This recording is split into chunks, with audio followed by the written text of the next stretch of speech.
Dear students, कैसे हो आप सब। टीचवेल स्टडी पॉइंट में आप सबका स्वागत है। आज हम रीजनिंग के टॉपिक श्रेणी क्रम या रैंकिंग के बारे में पढ़ने जा रहे हैं। जैसे कि आप जानते हो, इस प्रकार के प्रश्नों में विभिन्न प्रकार की वस्तुओं, व्यक्तियों के समूह या उनके स्थानों के बारे में, उनकी लंबाई, चौड़ाई, ऊंचाई, वजन, अंकों के प्राप्तांक आदि की रैंक निर्धारित करनी होती है। यानी उनको श्रेणी क्रम में लिखना पड़ता है, फिर उनका जो स्थान है वो निर्धारित करना पड़ता है। तो वो स्थान किसी पंक्ति में बाईं ओर से हो सकता है या दाईं ओर से हो सकता है, या उस पंक्ति में कुल छात्रों की संख्या, कुल व्यक्तियों की संख्या, कुल समूहों की संख्या, कुछ भी आपसे पूछा जा सकता है। तो इस प्रकार के प्रश्नों को हल करने के लिए हमें क्या याद रखना है? अगर कुल छात्रों की संख्या हमें ज्ञात करनी है तो हमें क्या ज्ञात करना है? दाएं से स्थान प्लस बाएं से स्थान और माइनस क्या कर देना है? 1 कर देना है। यानी लेफ्ट मीन्स बायां, राइट मीन्स दायां। तो राइट प्लस लेफ्ट माइनस 1 करना है आपको। जब आपको total students, number of total students आपसे पूछा जाए, नंबर ऑफ टोटल स्टूडेंट्स अगर आपसे पूछा जाए, यानी कुल छात्रों की संख्या अगर आपसे पूछी जाए, तो राइट प्लस लेफ्ट माइनस 1 आपको करना है। तो इस प्रश्न को ध्यान से पढ़िए। यदि किसी छात्र का एक पंक्ति में बाएं से 10वां स्थान है, अभी क्या है? बाएं से 10वां स्थान है, और दाएं से कौन सा स्थान है? 9वां स्थान है भाई, 9वां स्थान है। तो उस पंक्ति में कुल विद्यार्थियों की संख्या कितनी होगी? तो आपको कुल विद्यार्थियों की संख्या पूछी गई है। या कई बार क्या होता है, एक पंक्ति में, जैसे ये पंक्ति है और इस पंक्ति में देखिए ये बाईं ओर से है, ये बाईं ओर से, और ये आपका है दाईं ओर से। तो ये एक पंक्ति है और इस पंक्ति में दाईं ओर से बाईं ओर से स्थान दिया होता है। या ऐसे लिखा होता है एक छोर से, एक छोर मतलब होता है किनारा, एक छोर से, ये होता है दूसरे छोर से, यानी दूसरे किनारे से। तो एक किनारे से या दूसरे किनारे से। तो आपको देखिए बाएं से स्थान दे रखा है 10वां, क्या दे रखा है? बाएं से 10वां स्थान, और दाएं से कौन सा स्थान दे रखा है? 9वां। तो 9 प्लस 10 माइनस क्या हो जाएगा? 1 हो जाएगा। 9 और 10 कितने हो गए? 19। 19 माइनस 1 कितना हो गया? 18। तो उस पंक्ति में कुल जो विद्यार्थियों की संख्या या कुल जो छात्रों की संख्या होगी वो कितनी होगी? 18 होगी। ठीक है, 18 कुल छात्रों की संख्या होगी। इसी तरीके से अगर आपको दूसरे क्वेश्चन में देखिए, अगर आपको कुल छात्रों की संख्या दी हुई हो और अगर आपको दाएं से स्थान या बाएं से स्थान पूछ लिया जाए तो आप ज्ञात कर सकते हो। देखिए दूसरे सवाल के अंदर, यदि किसी पंक्ति में 24 व्यक्ति खड़े हैं, यदि किसी पंक्ति में 24 व्यक्ति खड़े हैं तथा इनमें दिनेश का जो स्थान है वो आगे से 7वां है, दिनेश का स्थान आगे से 7वां है, तो दिनेश का उसी पंक्ति में पीछे से कौन सा स्थान होगा? ये आगे से यानी ये पीछे से। तो आगे से स्थान क्या है? आगे से दिनेश का स्थान जो है वो 7वां है भाई। तो पीछे से आपको स्थान बताना है। तो यही सूत्र काम में आ जाएगा। सबसे पहले देखिए कुल छात्रों की संख्या कितनी है? 24 है। ठीक है, इक्वल टू आगे से स्थान कितना है? 7वां है। पीछे से स्थान हमें ज्ञात करना है, माइनस क्या करना है? 1 करना है भाई। ठीक है, तो क्या आएगा? 24। ठीक है, ये 7 प्लस का इधर आएगा तो माइनस हो जाएगा, और प्लस क्या हो जाएगा? 1 हो जाएगा। तो 24 में से 7 घटाओ, आपका पीछे से स्थान है वो आ जाएगा। तो 24 में से 7 घटा दीजिए, कितना रहेगा? 17। तो 17 प्लस 1 कितना हो जाएगा? 18। तो पीछे से स्थान क्या होगा? 18 होगा इसका, क्योंकि 24 टोटल स्टूडेंट्स है। टोटल विद्यार्थी जो है, टोटल जो व्यक्ति है वो कितने खड़े हैं पंक्ति के अंदर? 24 है। तो 24 में से ये 7 माइनस हो जाएगा, 24 में से 7 जब माइनस होगा तो 17 रहेगा, 17 में एक ये ऐड हो जाएगा, क्योंकि ये -1 है, इधर आके +1 हो जाएगा। तो 17 प्लस 1 कितना हो जाएगा? 18। तो इसका आंसर कितना आएगा भाई? इसका आंसर आएगा 18। इसका भी आंसर क्या था? 18 था, 18 था। ओके, अब करते हैं नेक्स्ट क्वेश्चन नंबर 3। देखिए विद्यार्थियों, क्वेश्चन नंबर 3, 51 विद्यार्थियों की एक कक्षा में संतोष तथा मंजू का रैंक क्रमशः 15वीं और 16वीं है। अंतिम छोर से उनकी रैंक क्रमशः क्या होगी? तो फिर ये विद्यार्थियों मैं आपको बताना चाहता हूं, वीडियो को कंप्लीट देखिए।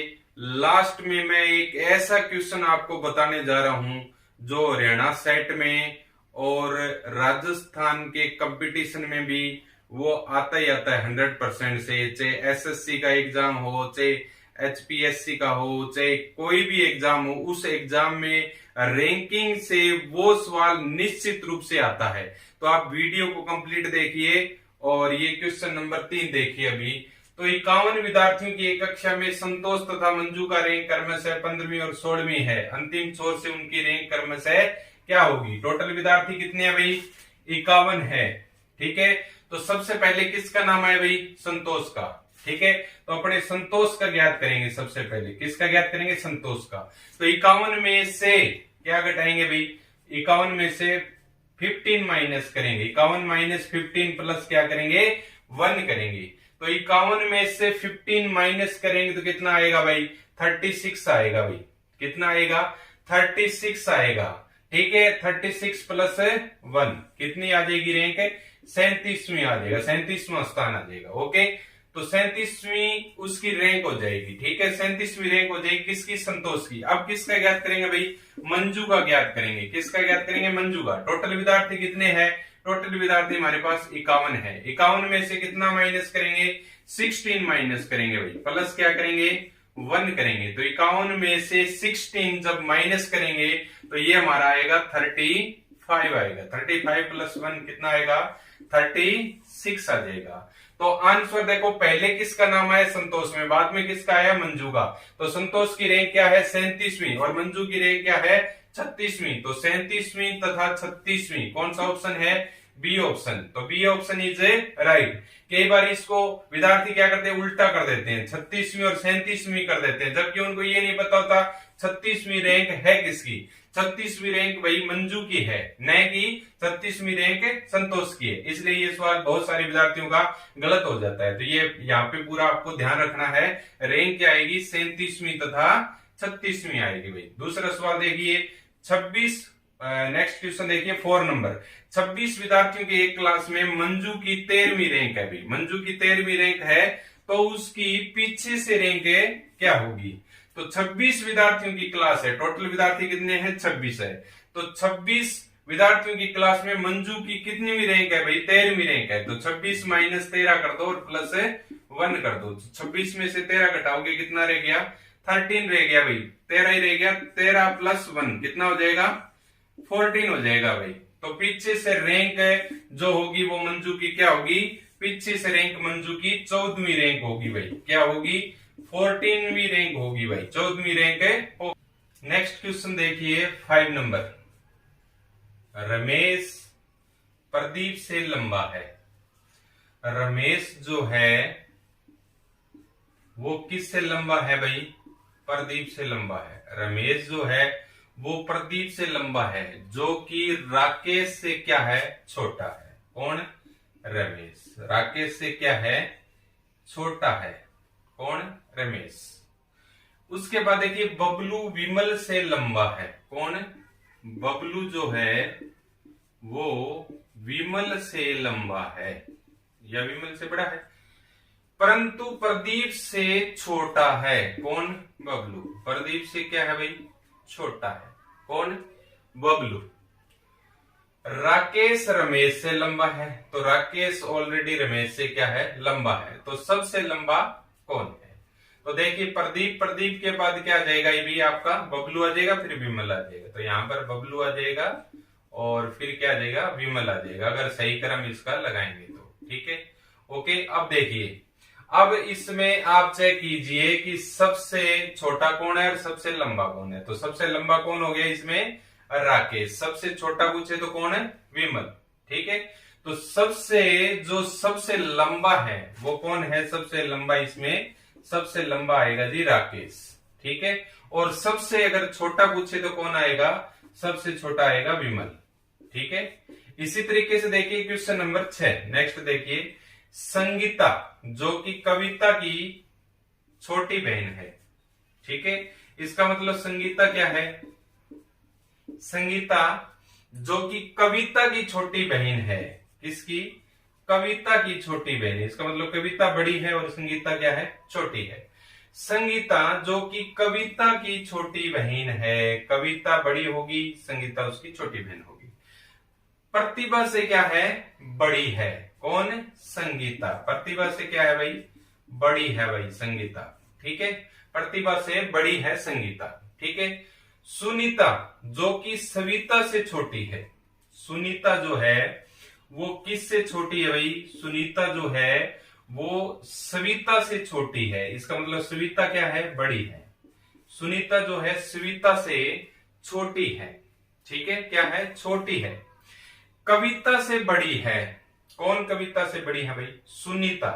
सुनीता किससे बड़ी है भाई, कविता से बड़ी है। सुनीता किससे बड़ी है, कविता से बड़ी है। तो इनमें सबसे छोटी कौन है, तो अब देखिए सविता, सविता के बाद सुनीता, सुनीता कविता। तो कविता से बड़ी कौन है, कविता से बड़ी ये है, कौन है, सुनीता। ठीक है, कौन बड़ी है, सुनीता। और सुनीता से बड़ी कौन है, सुनीता से बड़ी है आपकी सुनीता से बड़ी है सविता। क्या है, सविता। ठीक है, तो अब देखिए क्वेश्चन में क्या पूछा है कि सबसे छोटी, इनमें सबसे छोटी कौन है। तो सबसे छोटी कौन है, सबसे छोटी होगी प्रतिभा। कौन होगी, प्रतिभा। और सबसे बड़ी पूछे तो अगर सबसे आपसे बड़ी पूछे, सबसे बड़ी कौन होगी, तो सबसे बड़ी होगी भाई सविता। कौन होगी, सविता। सविता सबसे बड़ी होगी और प्रतिभा सबसे छोटी होगी। तो इस तरीके से क्वेश्चन नंबर 6 हम सॉल्व कर सकते हैं। नेक्स्ट देखिए क्वेश्चन नंबर 7। तो जो नेक्स्ट क्वेश्चन है अधिकतम और न्यूनतम संख्या ज्ञात करना। तो मैंने आपको बताया था कि लास्ट में मैं ऐसे क्वेश्चन बताऊंगा जो बहुत ही इंपॉर्टेंट है, जो हर हालत में आपसे पेपर में पूछे जा सकते हैं। हरियाणा सेट में भी पूछा जा सकता है, राजस्थान में जो सीटीईटी का एग्जाम होता है उसमें भी पूछा जा सकता है। ठीक है, एच स्टेट में भी पूछा जा सकता है। तो very important question, question number 7 और क्वेश्चन नंबर 8। एक पंक्ति में राकेश का स्थान बाएं से 8वां है और रमेश का जो स्थान है वो दाएं से 10वां है। यदि इन दोनों के मध्य में कितने व्यक्ति हैं, 4 व्यक्ति हैं। और तो आपको बताना है कि उस पंक्ति में अधिकतम और न्यूनतम व्यक्तियों की संख्या क्या होगी। तो अधिकतम संख्या अगर आपको ज्ञात करनी है तो ये सूत्र आपको याद रखना है, बाएं का स्थान प्लस दाएं का स्थान प्लस बीच की संख्या।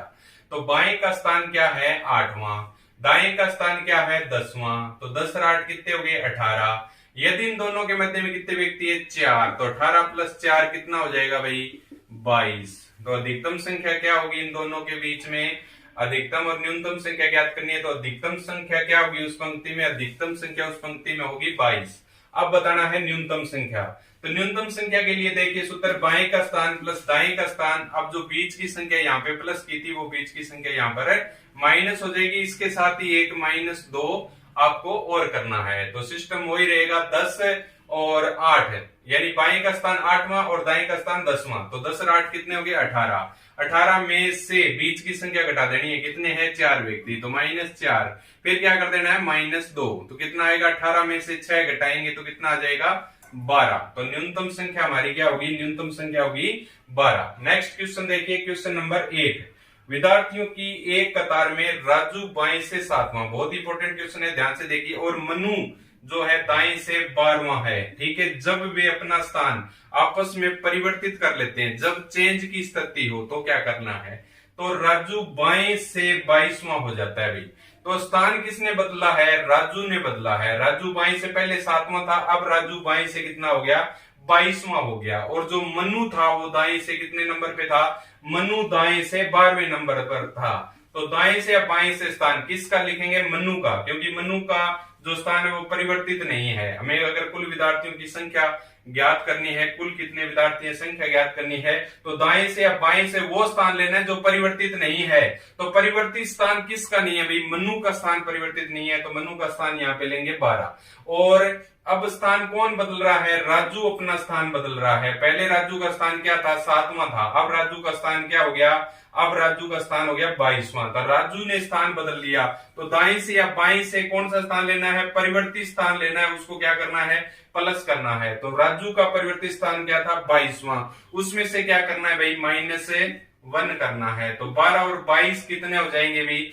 22 और 2 24, 24 और 10 कितने हो गए? 34। 34 में से 1 घटा दोगे, कितना रहेगा? 33। तो इस कतार में, इस पंक्ति में कुल कितने विद्यार्थी होंगे? 33। तो वेरी मोस्ट इंपोर्टेंट है, दोनों सवालों को ध्यान से देख लीजिए, इसलिए तो मैंने बोला था वीडियो को पूरा देखना है। Okay, thanks for watching.